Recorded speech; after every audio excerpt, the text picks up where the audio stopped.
माझ्या मावळ तालुक्यातले, मुळशी तालुक्यातले, बारामती तालुक्यातले, पुरंदर तालुक्यातले, राजगड तालुक्यातले, भोर तालुक्यातले, पुणे पिंपरी चिंचवडचे झाले ना चांगले.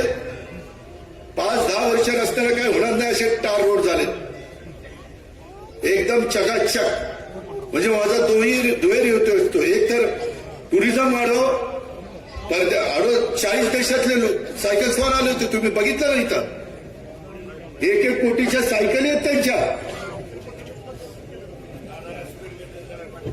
समरे तिच्या आले असे म्हणजे रस्ते टार करायचे पुढंच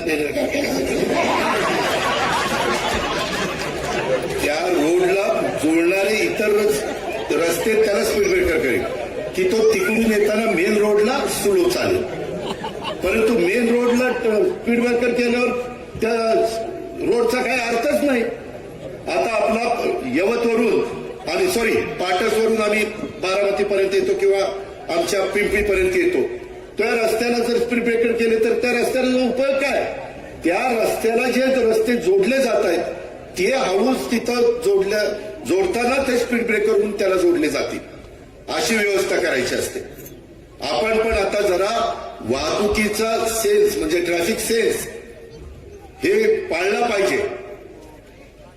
त्याच्यामध्ये गट तर बाजूला ठेवा, कुठेही रुसवे फुगवे बाजूला ठेवा आणि काही काहींना लांब पुढचं बोलायचं आणलं की नाही तिकीट